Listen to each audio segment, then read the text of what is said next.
പുതിയൊരു വർഷം കൂടി നൽകി നല്ലവനായ ദൈവം നമ്മെ അനുഗ്രഹിച്ചിരിക്കുകയാണ്. കഴിഞ്ഞ ഒരു വർഷക്കാലം നല്ല ദൈവം ചൊരിഞ്ഞ നിരവധിയായ നന്മകളെ നന്ദിയോടുകൂടി സ്മരിച്ച് ദിവ്യകാരുണ്യ സന്നിധിയിൽ നമുക്കായിരിക്കാം. വർഷത്തിൻ്റെ അവസാന നിമിഷത്തിൽ ഇന്നലകളിൽ ദൈവം ചൊരിഞ്ഞ നിരവധിയായ നന്മകൾക്ക് നന്ദി പറഞ്ഞുകൊണ്ട് കടന്നുപോകുന്ന വർഷത്തെ നന്ദിയോടെ തിരിഞ്ഞു നോക്കിക്കൊണ്ട് ദിവ്യകാരുണ്യ സന്നിധിയിൽ നാം ആയിരിക്കുന്നു. ഒരു പുതിയ വർഷത്തെ കൂടി കാണാൻ അനുഗ്രഹം നൽകുന്ന നല്ല ദൈവത്തിൻ്റെ കരുണയ്ക്ക് മുൻപിൽ നന്ദിയോടെ ശിരസ്സു നമിക്കാം. 2025 പ്രഭാതത്തിൽ നമ്മോടൊപ്പമുണ്ടായിരുന്ന പലരും ഇന്ന് ദൈവസന്നിധിയിലാണ്. ജീവിതത്തെക്കുറിച്ച് ഒരുപാട് സ്വപ്നങ്ങൾ കണ്ട, ജീവിതത്തിൽ ഒരുപാട് അനുഗ്രഹങ്ങൾ കാത്തിരുന്ന പലരും അവ പാതി വഴിയിൽ പൂർത്തിയാക്കി ഈ മണ്ണിൽ നിന്ന് മടങ്ങിപ്പോയി. എന്നാൽ ദൈവത്തിൻ്റെ വലിയ കരുണ ഈ വർഷത്തിൻ്റെ അവസാന നിമിഷങ്ങളിലേക്ക് നമ്മെ കൂട്ടിക്കൊണ്ടുവന്നു. ഒരു പുതിയ പ്രഭാതം കൂടി കാണാൻ അനുവദിച്ചു. നാം ഒക്കെയായിരുന്ന ഇന്നലകളുടെ അവസ്ഥകളിൽ നമ്മുടെ ജീവിത വഴികളെ നിയന്ത്രിച്ചത് ദൈവത്തിൻ്റെ വലിയ കരുണയും കരുതലും മാത്രമാണ്. തളർന്നുപോയ നിമിഷങ്ങളിൽ താങ്ങായി, പാപത്തിൻ്റെ ചെളിക്കുണ്ടിലേക്ക് കാലുകൾ താഴാനിറങ്ങിയപ്പോൾ നമ്മെ കരം പിടിച്ചുയർത്തിയത്, സഹനങ്ങളുടെയും രോഗങ്ങളുടെയും മധ്യത്തിൽ തളർന്നു വീണ നിമിഷങ്ങളിൽ ചങ്കോട് ചേർത്തുപിടിച്ച് ഉയർത്തിയെടുത്തത്, നമ്മുടെ ജീവിത സഹന വഴികളിലെല്ലാം ചാരത്തു ചേർന്ന് നിന്നുകൊണ്ട് കൂട്ടായി മാറിയത് ദൈവത്തിൻ്റെ വലിയ കരുണയും കരുതലും മാത്രമാണ്. നാം ഒന്നും നേടിയതല്ല, എല്ലാം ദൈവം തന്നതാണ്. ഒന്നും നമ്മുടെ സമ്പാദ്യങ്ങളല്ല, ദൈവത്തിൻ്റെ കരുണയാണ്. നാം ഉയർന്നതോ വളർന്നതോ അല്ല, ദൈവം നമ്മെ ഉയർത്തിയതാണ്. ഈ അവസാന നിമിഷങ്ങളിൽ 2025 വിട പറയുമ്പോൾ ദൈവം നൽകിയ അനുഗ്രഹങ്ങൾക്ക് മുൻപിൽ, ദൈവകരുണയ്ക്ക് മുൻപിൽ നന്ദിയുള്ളവരാകാം. ഓ ദൈവമേ, തളർന്നു പോകാമായിരുന്ന ജീവിത നിമിഷങ്ങളിൽ നീ എനിക്ക് താങ്ങായി. പാപിയായി പോകാമായിരുന്ന എന്നെ നിന്റെ പുത്രനും പുത്രിയുമാക്കി മാറ്റി.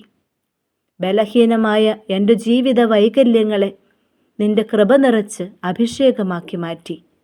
എല്ലാറ്റിനും നന്ദി.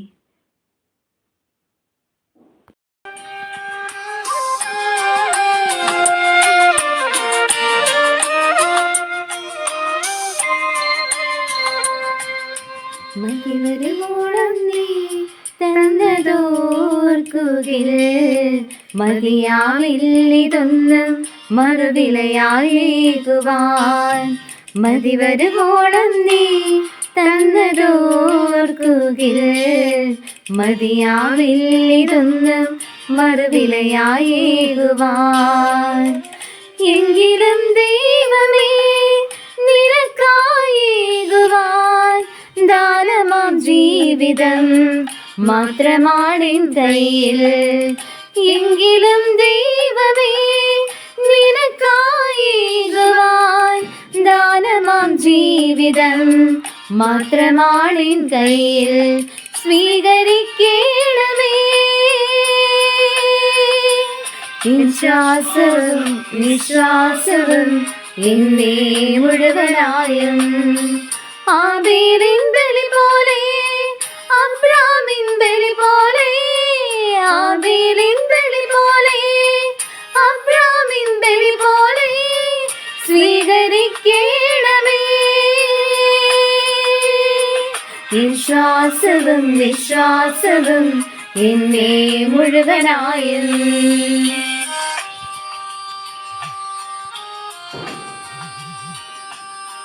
ലൂക്കായുടെ സുവിശേഷം 13-ാം അധ്യായം 6 മുതലുള്ള തിരുവചനങ്ങൾ ഓരോ പുതുവർഷത്തിലും നാം വായിച്ചു ധ്യാനിക്കാറുണ്ട്. അവൻ ഈ ഉപമ പറഞ്ഞു. ഒരുവൻ മുന്തിരിത്തോട്ടത്തിലൊരു അത്തിവൃക്ഷം നട്ടുപിടിപ്പിച്ചു. അതിൽ പഴമുണ്ടോ എന്ന് നോക്കാൻ അവൻ വന്നു. എന്നാൽ ഒന്നും കണ്ടില്ല. അപ്പോൾ അവൻ കൃഷിക്കാരനോട് പറഞ്ഞു, 3 വർഷമായി ഞാൻ ഈ അത്തിവൃക്ഷത്തിൽ നിന്ന് ഫലം അന്വേഷിച്ചു വരുന്നു, ഒന്നും കാണുന്നില്ല. അത് വെട്ടിക്കളയുക, എന്തിനു നിലം പാഴാക്കണം. കൃഷിക്കാരൻ അവനോട് പറഞ്ഞു, യജമാനനെ, ഈ വർഷം കൂടി അത് നിൽക്കട്ടെ. ഞാൻ അതിൻ്റെ ചുവട് കിളച്ച് വളമിടാം. മേലിൽ അത് ഫലം നൽകിയേക്കാം. ഇല്ലെങ്കിൽ നീ അത് വെട്ടിക്കളഞ്ഞുകൊള്ളുക.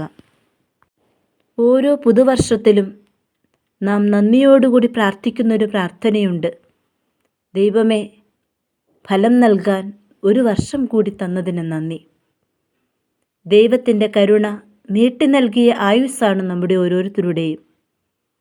വളവും ജലവും നൽകി, സാഹചര്യങ്ങളും അനുഗ്രഹങ്ങളും നൽകി, ദൈവത്തിനു വേണ്ടി ഫലം ചൂടാൻ വിവിധ കുടുംബങ്ങളിൽ, സമൂഹങ്ങളിൽ, ജോലി മേഖലകളിൽ, ഇടവകകളിൽ, നമ്മുടെ പ്രവർത്തന ശുശ്രൂഷ മണ്ഡലങ്ങളിലെല്ലാം ദൈവം നട്ടുനനച്ച് വളർത്തിയ മനോഹരമായിട്ടുള്ള അത്തിവൃക്ഷങ്ങളാണ് നമ്മൾ ഓരോരുത്തരും.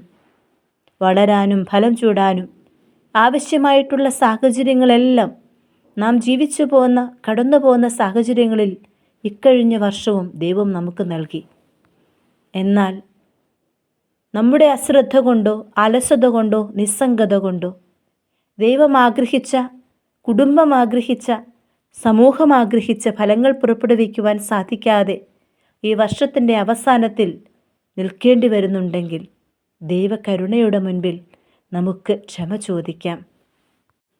നല്ലത് പറയുവാനും നന്മ ചെയ്യുവാനും അനേകർക്ക് താങ്ങും തണലുമാകാനുമായിട്ടാണ് എന്നെ ദൈവം നട്ടുനനച്ച് വളർത്തി ഈ കുടുംബത്തിൽ, ഈ സമൂഹത്തിൽ, ഈ കൂട്ടായ്മയിൽ ആക്കിയത്. എന്നാൽ എൻ്റെ സ്വാർത്ഥത, എൻ്റെ ഇഷ്ടാനിഷ്ടങ്ങൾ, അലസത, അശ്രദ്ധ, എൻ്റെ നിസ്സംഗ മനോഭാവം എന്നിലൂടെ അനേകർക്ക് ലഭിക്കേണ്ട നന്മകളെ ഇല്ലാതാക്കി കളഞ്ഞെങ്കിൽ, അനേക ജീവിതങ്ങൾക്ക് ജീവനും ജീവിതവും സന്തോഷവും സമാധാനവും നൽകേണ്ട വ്യക്തിയായ ഞാൻ എൻ്റെ ജീവിതത്തിൻ്റെ സ്വാർത്ഥത കൊണ്ട്, എൻ്റെ അലസത കൊണ്ട് ആ അവസരങ്ങളെ പാഴാക്കി കളഞ്ഞെങ്കിൽ, ദൈവവും സമൂഹവും ആഗ്രഹിച്ച ഒരു ഫലം എന്നിൽ നിന്ന് പുറപ്പെടുവിക്കുവാൻ സാധിച്ചില്ലെങ്കിൽ, ദൈവമേ, എന്നോട് ക്ഷമിക്കണമേ, കരുണ തോന്നണമേ. വീണ്ടും നന്മയുടെ ഫലങ്ങൾ പുറപ്പെടുവിക്കുന്ന ഒരാണ്ടുകൂടി എനിക്ക് തരണമേ എന്ന് നമുക്ക് പ്രാർത്ഥിക്കാം.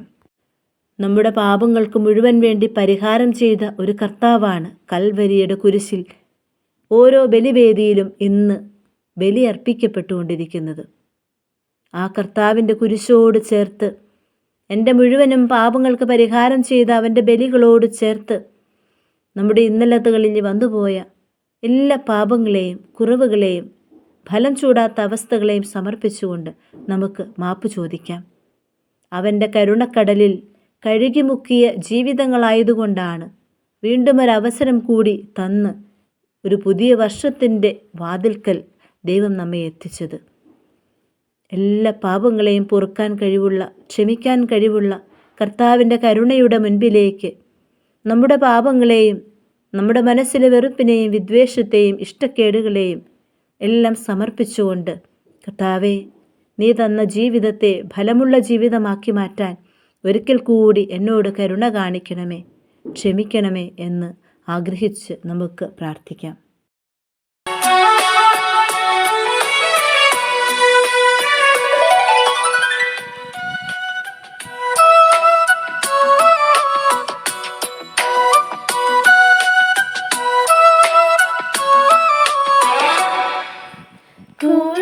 കോടാനുകോടി പാപം മറന്നെന്നെ മാറോടു ചേർത്തവനേ,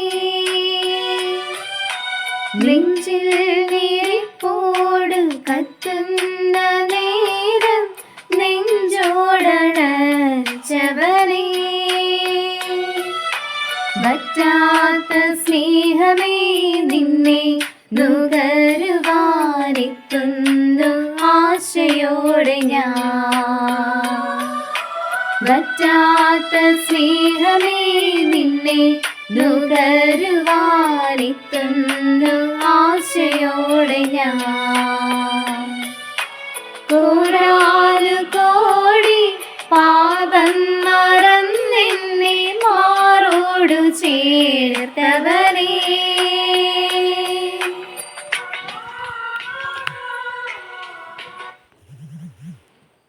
യേശയ്യാ പ്രവാചകന്റെ പുസ്തകം 65:17. ഇതാ, ഞാനൊരു പുതിയ ആകാശവും പുതിയ ഭൂമിയും സൃഷ്ടിക്കുന്നു. പൂർവ്വകാര്യങ്ങൾ അനുസ്മരിക്കുകയോ അവ മനസ്സിൽ വരുകയോ ഇല്ല. ഞാൻ സൃഷ്ടിക്കുന്നവയിൽ നിങ്ങൾ നിത്യം സന്തോഷിക്കുകയും ആനന്ദിക്കുകയും ചെയ്യുവിൻ. ഒരു പുതിയ സൃഷ്ടിയാകുവാനുള്ള ഒരു വിളി കൂടി ഈ പുതുവർഷത്തിൽ ദൈവം എനിക്ക് നൽകിയിരിക്കുകയാണ്. കടന്നുപോയ വർഷത്തിൽ ഞാൻ എൻ്റെ ജീവിതത്തിൽ നിന്ന് മാറ്റണമെന്നാഗ്രഹിച്ചവയെ മാറ്റി, കൂട്ടിച്ചേർക്കണമെന്നാഗ്രഹിച്ച നന്മകളെ കൂട്ടിച്ചേർത്ത്, അറ്റുപോയ ബന്ധങ്ങളെ വിളക്കിച്ചേർത്ത് നന്മയുടെ ഒരു പുതിയ വർഷം മെനയുവാനാണ് ഒരു വർഷം കൂടി എനിക്ക് നീട്ടിക്കിട്ടിയിരിക്കുന്നത്. കൃഷിക്കാരനായ ദൈവം എന്നിൽ നിന്ന് ആഗ്രഹിക്കുന്ന നന്മയുടെ ഫലങ്ങളെ പുറപ്പെടുവിച്ച് ദൈവം ആഗ്രഹിക്കുന്നതുപോലെ ഒരു വിശുദ്ധ ജീവിതം നയിക്കണമെങ്കിൽ പരിശുദ്ധാത്മാഭിഷേകം എന്നിലുണ്ടാകണം. വർഷത്തിലേക്ക് ദൈവം നമ്മെ നയിക്കുമ്പോൾ ഒരു പുതിയ ആകാശവും പുതിയ ഭൂമിയും സൃഷ്ടിക്കണമെന്നാണ് ദൈവം ആഗ്രഹിക്കുക. ഇത് ബാഹ്യലോകത്തെ ഒരു പുതിയ ലോകത്തിൻ്റെ സൃഷ്ടിയല്ല. ഞാൻ എന്ന വ്യക്തിയിൽ ഒരു പുത്തനാക്കൽ, ഒരു പുതിയ ജനനം ദൈവം ആഗ്രഹിക്കുന്നു.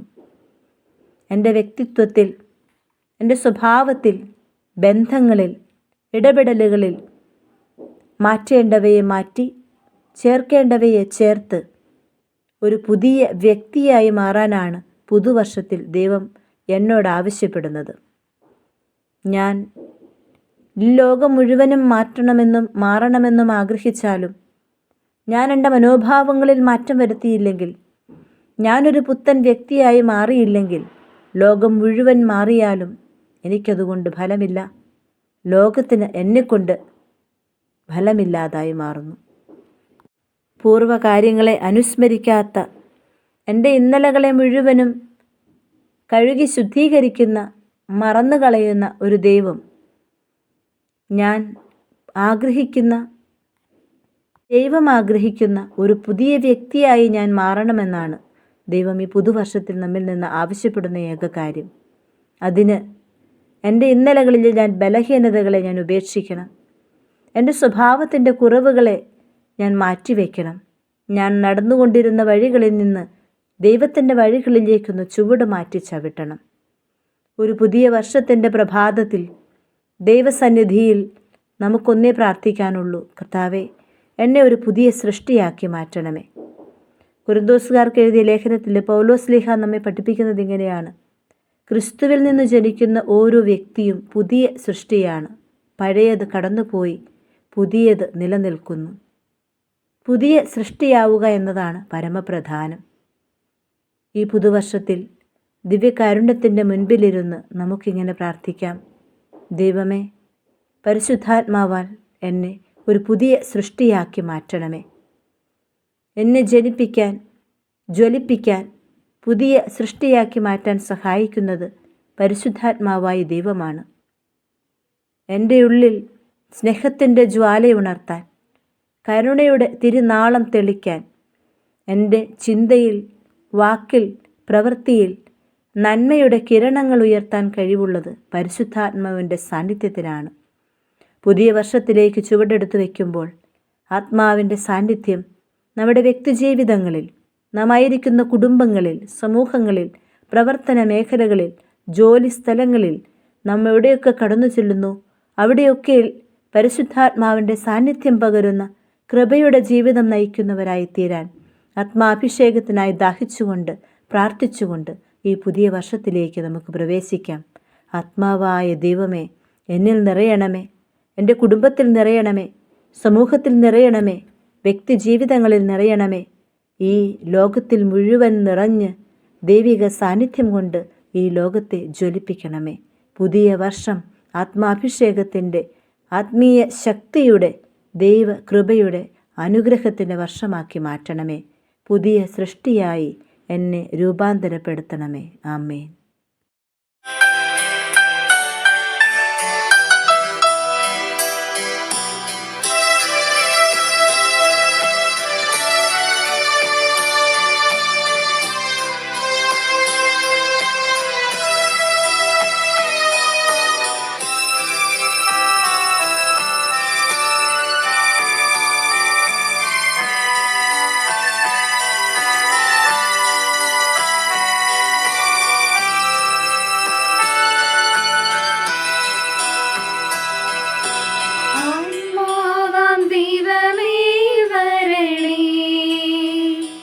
എൻ്റെ ഉള്ളിൽ വസിക്കാൻ വരണേ. ആത്മാവാം ദൈവമേ വരണേ. എൻ്റെ ഉള്ളിൽ വസിക്കാൻ വരണേ. ദാഹിച്ചു നിന്നെ ഞാൻ തേടുന്നു. സ്വർഗം തുറന്നിറങ്ങി നീ വരണേ.